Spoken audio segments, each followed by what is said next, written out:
Hey, hello. This is Tanya the Tour Guide, bringing you another episode of New Orleans Secret Mist. There are ghost stories, there are haunted houses, and then there are stories so strange, so impossible, that even the police stood in the middle of them and admitted they had no explanation. Tonight, we'll leave behind the famous ghosts of the French Quarter. No pirates, no vampires, no elegant ladies wandering cemeteries. Instead, we're traveling uptown to an ordinary neighborhood where for months, every night, bricks, iron, wood, and stones fell from the sky.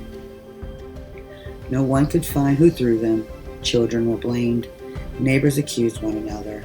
Police searched every backyard, every alley, every rooftop. Nothing. Because according to local legend, no living person was responsible. The attackers had already died. Welcome to the story. Tonight, we're uncovering one of the strangest forgotten ghost legends ever told in New Orleans, the fighting ghosts of Cherokee Street. Imagine New Orleans, not the city tourists know today. No interstate, no two-lane football stadium, no riverbend coffee shops, no modern Carrollton. Instead, the year is 1890.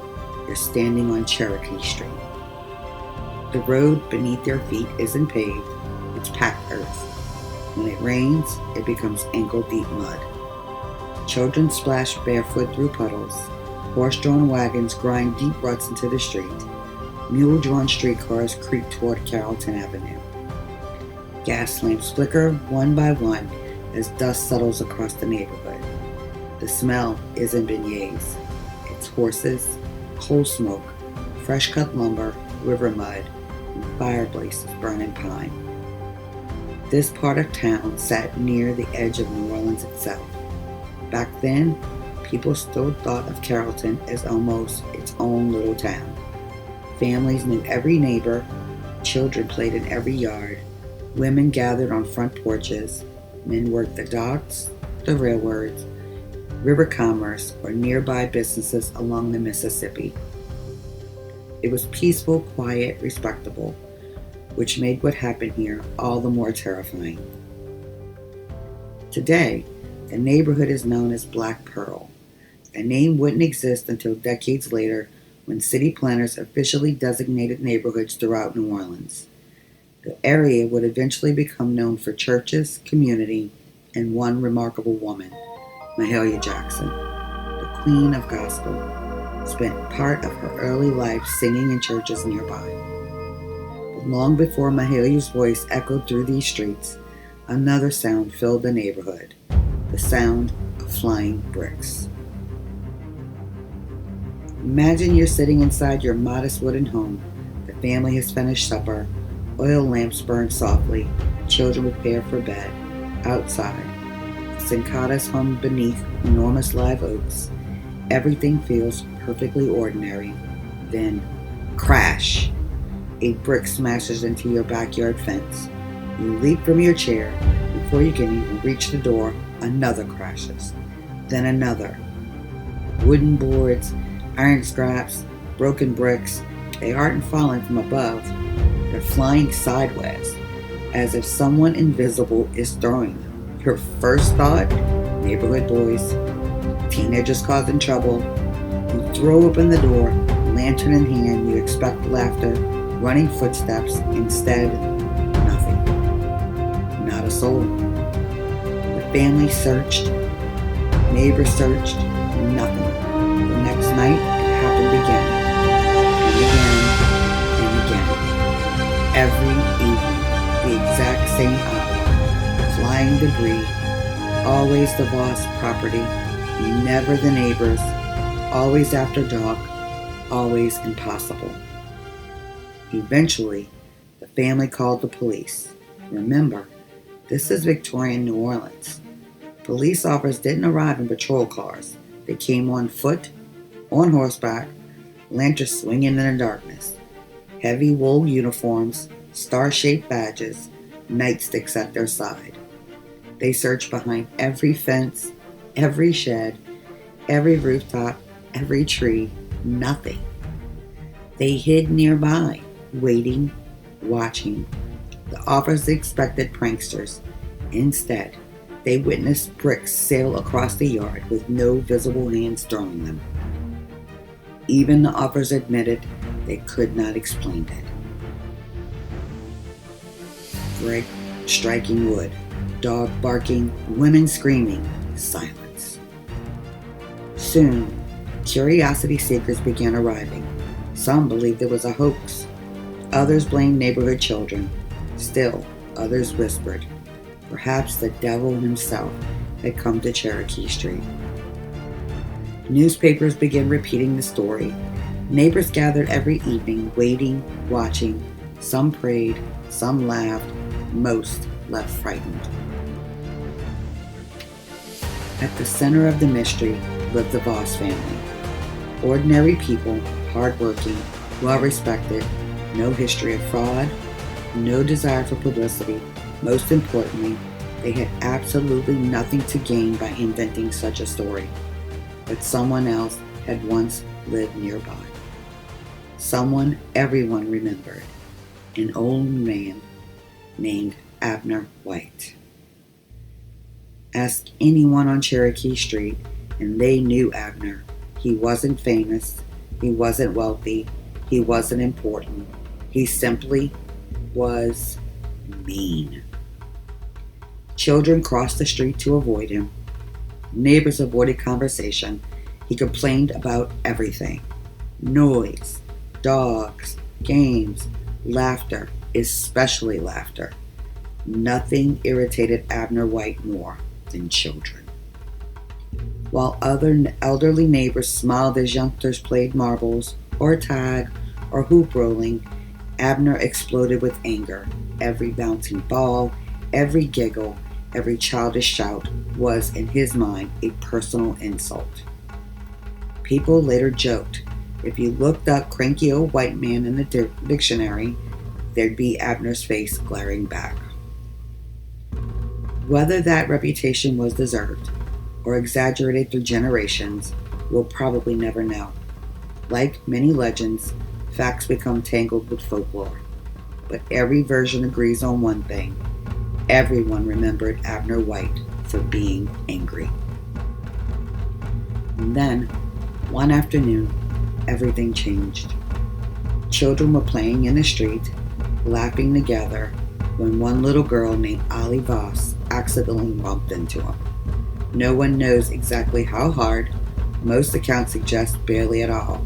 But to Abner, it was enough. He erupted, shouting, cursing. He grabbed little Allie, shook her violently, and threw her to the ground. The neighborhood watched in stunned silence. No one forgot that moment, least of all, Allie. Not long afterward, Abner White died. Natural causes. Age had finally claimed him. The neighborhood breathed easier. People believed, at last, peace had returned. Children could play again. Neighbors could laugh again. The old man was finally gone, or so they believed. By the early 1890s, the people of Cherokee Street believed the neighborhood bully had finally been silenced forever. Abner White was dead. The old man whose angry voice had echoed across porches, who had cursed laughing children, who seemed offended simply by happiness, now rested beneath stone. Neighbors breathed easier. Children once again chased one another through dusty streets. Life, it seemed, had returned to normal. No one imagined the worst was still to come. Imagine yourself inside the modest Voss home. The sun had dipped below the Mississippi River. The smell of supper still lingers. Outside, horses clatter home over dirt roads. Gas lamps glow warmly along Cherokee Street.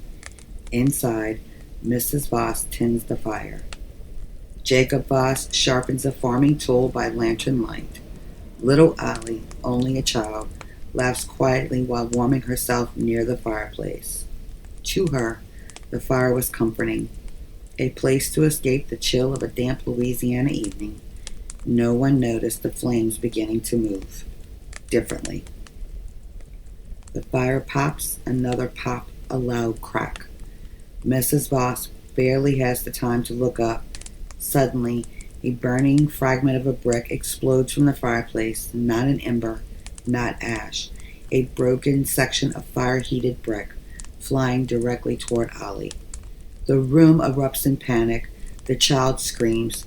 Furniture crashes. Smoke fills the room. According to legend, Ollie pointed toward the flames, not at the brick, but inside the fireplace itself. Her terrified words became part of New Orleans folklore. "It's old Abner White. He's there. He's grinning at me." Whether she truly saw an apparition or whether frightened imagination filled the flames, no one can know. But the story spread rapidly across Carrollton. Mrs. Voss rushed toward her daughter. Smoke filled the tiny room. The fire roared louder. Neighborhood heard screaming. Doors flew open. People ran from nearby homes carrying blankets, buckets, anything inside. Chaos. The Voss family fight desperately to save Ollie, the little girl who only weeks before had been laughing in the neighborhood games, now lay mortally injured. Some versions of the legend tell the story dramatically. Others simply say she died from her injuries. Whatever the historical truth, the outcome remained the same. Cherokee Street had lost one of its children. The neighborhood gathered for her funeral. Church bells rang slowly across Carrollton. Women dressed in black. Men removed their hats. Children cried quietly beside their parents. Her tiny coffin was carried through streets she had once filled with laughter. Neighbors who had watched her grow now watched her disappear into a family tomb. It should have been the end. But according to New Orleans folklore, death merely opened another chapter. Abner White had been buried only a short time before. His tomb stood nearby, silent, cold, forgotten, or so everyone believed. People whispered. Maybe Ollie's last frightened words had been true. Maybe the old man wasn't finished tormenting her. Ghost stories spread quickly in 19th century New Orleans. The city already believed spirits wandered the cemetery, that they lingered beneath live oaks, that unfinished business could bind souls to earth. Perhaps the feud between Abner and Ollie hadn't ended. Perhaps it had simply changed battlefields. Time has a way of softening sorrow. The Voss family slowly rebuilt their lives. Children grew older. Neighbors moved away. Cherokee Street changed. But another problem emerged. The family tomb. Weathered by Louisiana heat, heavy rains, and years of neglect, began to crumble. Cracks spread across the masonry. Bricks loosened. Mortar failed. Eventually, the family made a painful decision. Ollie's remains would have to be moved. Imagine that morning. Workers carefully opened the aging tomb. Family members watched through tears. The small casket emerged into daylight. A horse-drawn cemetery wagon waited nearby. The procession quietly crossed Carrollton toward another cemetery, another resting place, another beginning. No one realized where that new tomb stood. Only later someone noticed the Voss family's new tomb had been placed very near the grave of Abner White. Whether by coincidence or cemetery necessity, the old enemies were neighbors again. And according to local legend, neither spirit appreciated the arrangement. The very first night after Ollie's reburial, residents heard something unusual. A loud crack, then another, then bricks, flying across the Voss backyard. Not falling, flying. Boards, iron, broken masonry, as though invisible hands were engaged in battle. The family rushed outside. Nothing. Only debris scattered everywhere. The following night, it happened again. And again. For weeks, then months. Eventually, New Orleans police became regular visitors. Officers searched the yards, climbed fences, questioned neighbors, looked beneath porches, even hid nearby, watching to catch whoever was responsible. Yet every investigation ended the same way. The projectiles appeared, but no thrower could be found. Neighbors swore they watched bricks curve through empty air. Some insisted they heard children laughing. Others claimed to hear an old man's angry shouting carried on the wind. The legend had taken on a life of its own. As the story spread, so did the explanation. According to neighborhood tradition, this wasn't random haunting. This wasn't a demon. This wasn't witchcraft. This was a fight. Abner White's angry spirit, still bitter in death, continued throwing bricks toward Ollie. Only now, the frightened little girl no longer ran away. Her own spirit had begun throwing them back. Night after night, two restless ghosts locked in a battle no living person could stop. The Voss backyard simply happened to lie between them. Could bricks truly fly without human hands? Almost certainly not. Did frightened witnesses transform ordinary events into extraordinary legend? Perhaps.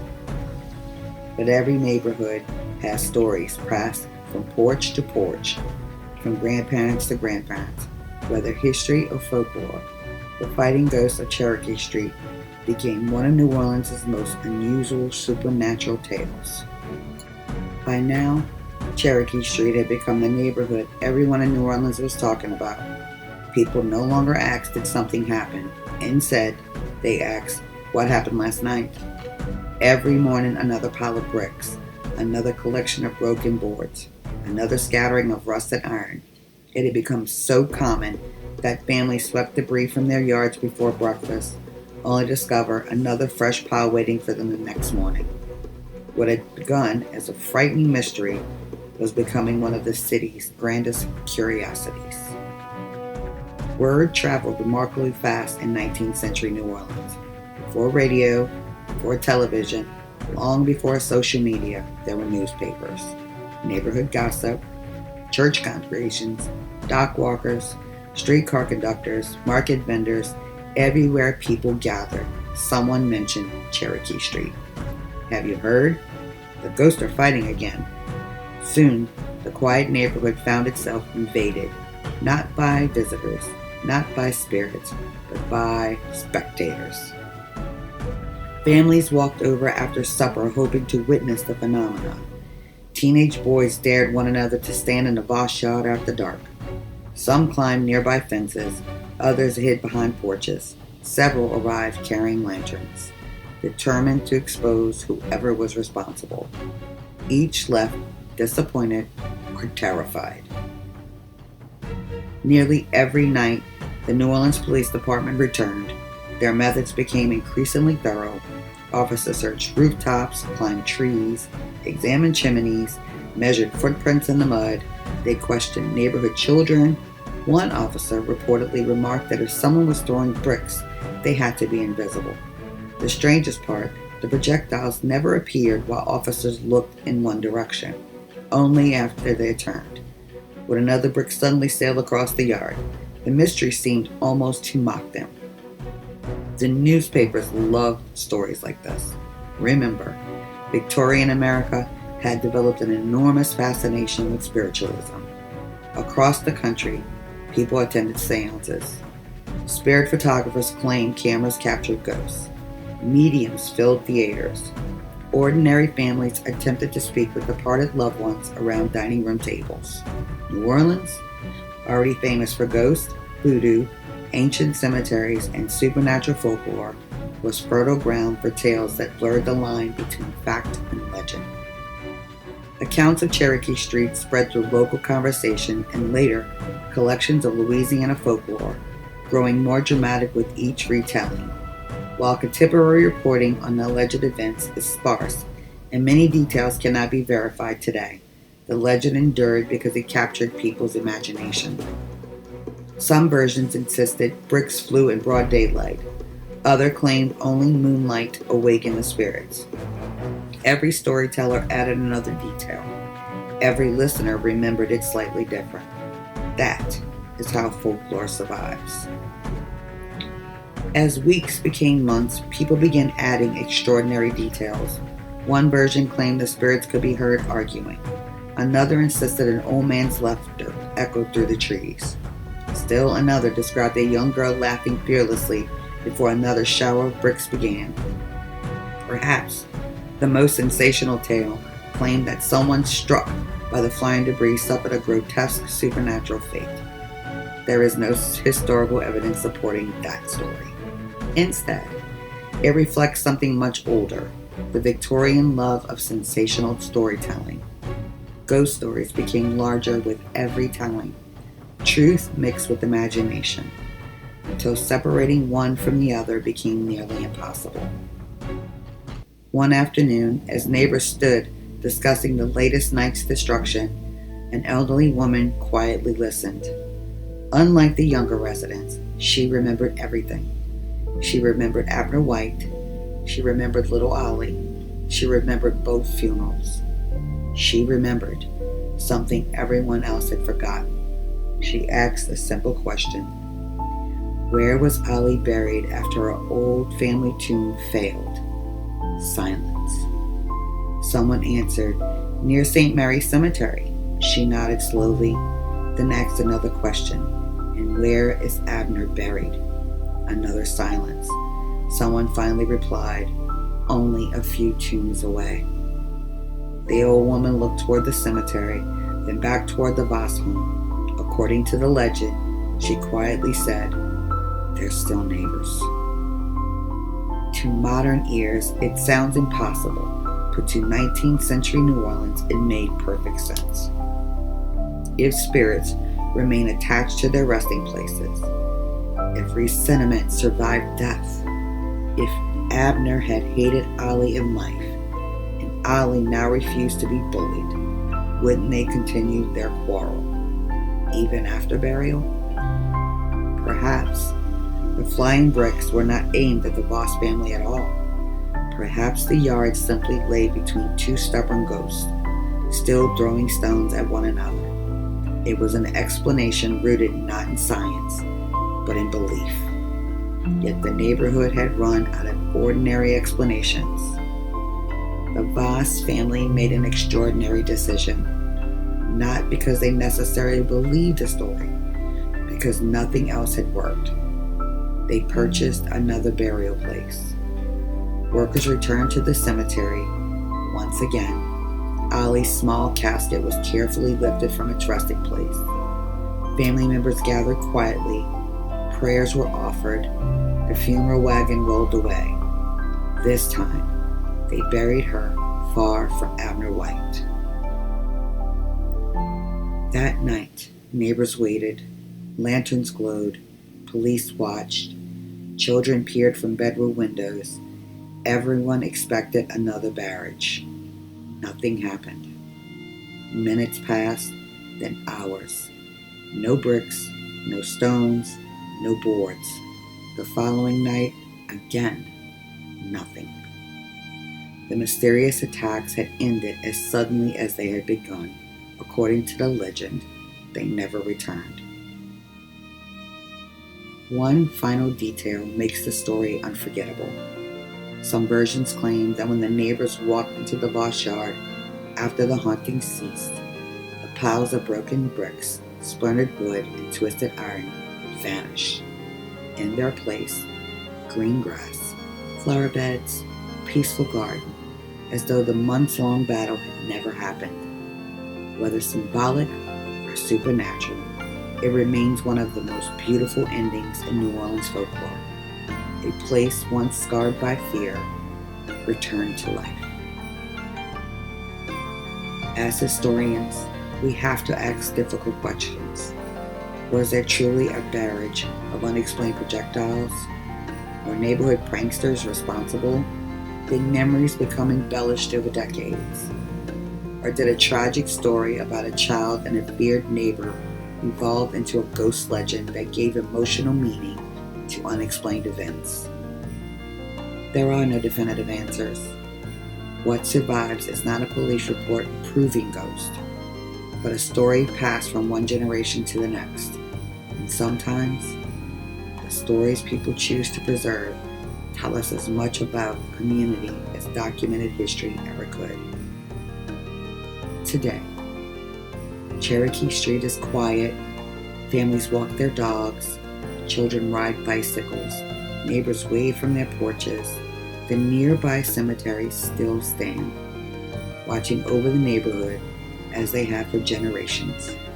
If you visit, you'll find no flying bricks, no showers of iron, no frightened police officers searching empty yards. But perhaps, on a warm New Orleans evening, when the breeze stirs the oak branches and the city grows still, you'll remember the story of an old man who carried his anger beyond the grave, and a little girl, at least in legend, finally found the courage to stand her ground. Because in New Orleans, history is preserved in archives, but legends live on the streets. Until next time, I'm Tanya, and you've been listening to New Orleans Secret Myths. Sleep well, and if you find yourself near Cherokee Street after dark, listen carefully. The ghosts may be at peace, but their story still echoes through the neighborhood. Thank you for listening. If you could, please like, share, and subscribe. Down below, if you're visiting New Orleans and like to take a tour, walk those cobblestone streets with me, you will find a link to book your tour with me. To support this channel, I've also linked in my Patreon so that you can leave a little donation to keep these stories coming. Thanks so much. Good night.